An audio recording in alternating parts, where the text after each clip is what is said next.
আপনাদের সবাইকে অনেক অনেক স্বাগত। আমি প্রতিমা, আপনারা দেখছেন প্রতিমা রান্নাঘর। আমি আজকে একটা তালের পোড়া পিঠে নিয়ে এসেছি।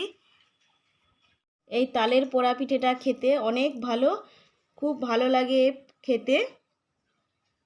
ভিডিওটা প্রথম থেকে শেষ পর্যন্ত দেখার জন্য অনুরোধ রইল। ভিডিওটা ভালো লাগলে লাইক, কমেন্ট, শেয়ার করবেন। চলো পিঠেটা তৈরি করা যাক। আমি এখানে আগে থেকে 4-5 ঘন্টার মতো চাল ভিজিয়ে রেখেছিলাম। আমি এখানে ভাতের চাল নিয়েছি, চালটা ভিজিয়ে শুকনো করে নিয়েছি। এবার গুঁড়ো করে নেব।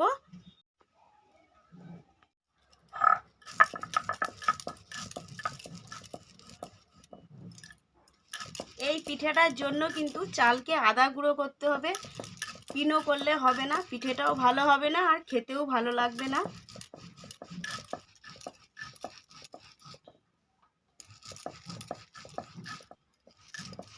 আমি এই চাল শিলনোড়ায় গুঁড়ো করে নিচ্ছি। আপনারা চাইলে মিক্সিতেও গুঁড়ো করে নিতে পারেন, তবে খেয়াল রাখতে হবে চালটা যেন আদা গুঁড়ো থাকে।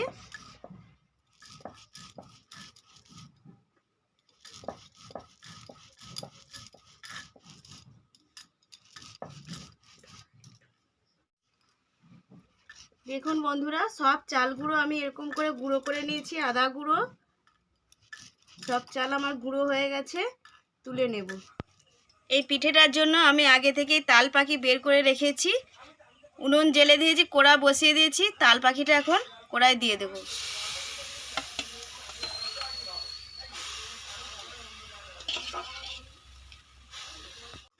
তালের লতিটাকে আমি ভালো করে ফুটিয়ে নিয়েছি।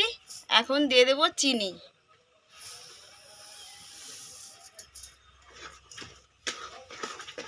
চিনিটাকে দিয়ে ভালো করে ফুটিয়ে নেব। ছোট ছোট করে চিনি দিয়ে খুব ভালো করে ফুটিয়ে নিয়েছি। এবার নারকেল আমি এরকম করে কুচি কুচি করে নিয়েছি। এতে কুড়ে দিলে ভালো লাগবে না খেতে, সেই জন্যে আমি কুড়ে এঁটে নিয়েছি, দিয়ে দেব। আর এখানে আমি আধ ভাঙা করে বাদাম নিয়েছি, দিয়ে দেব। সব কিছু একসাথে ভালো করে আরেকটু ফুটিয়ে নেব। আর দিয়ে দেব লবণ।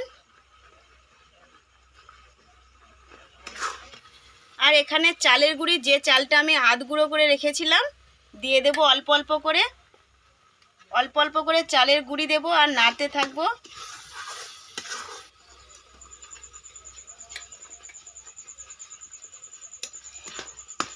সব কিছু দিয়ে একসাথে আমি খুব ভালো করে নেড়ে নিয়েছি। দেখুন, এটা কিছুক্ষণ নাড়তে হবে।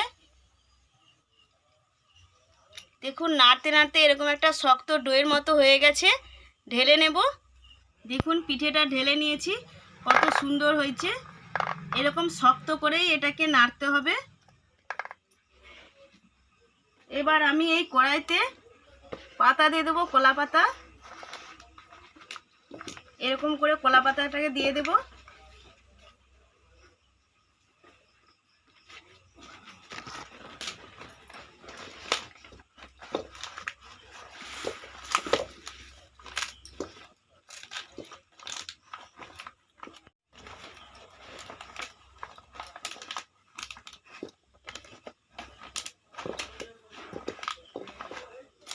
কলা পাতা দিয়ে দিয়েছি।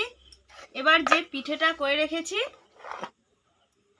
সেটা এতে দিয়ে দেব।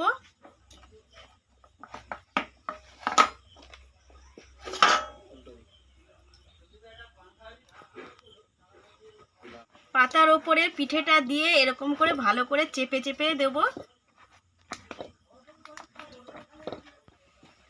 দেখুন, পিঠেটা কলা পাতার উপরে খুব ভালো করে চেপে চেপে বসিয়ে দিয়েছি। এবার এর উপরে কিছু কলা পাতা দিয়ে দেব।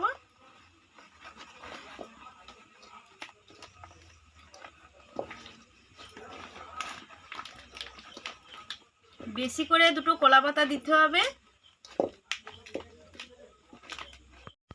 সব কলা পাতা আমার দেওয়া হয়ে গেছে।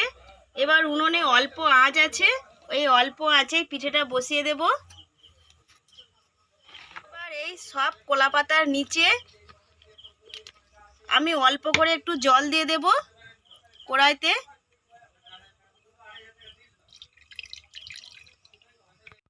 ঘুঁটের আগুন নিয়েছি, ওপর থেকে দিয়ে দেব।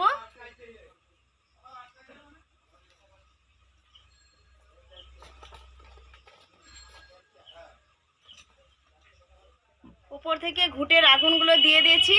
এবার শুকনো ঘুঁটে নিয়েছি, দিয়ে দেব।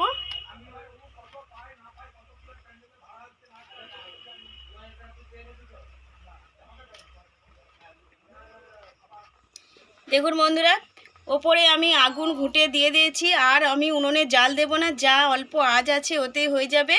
ওপরেও আগুন আছে, হয়ে যাবে। পিঠেটা হতে অল্প সময় লাগে, 4 থেকে 5 ঘন্টা সময় লাগবে।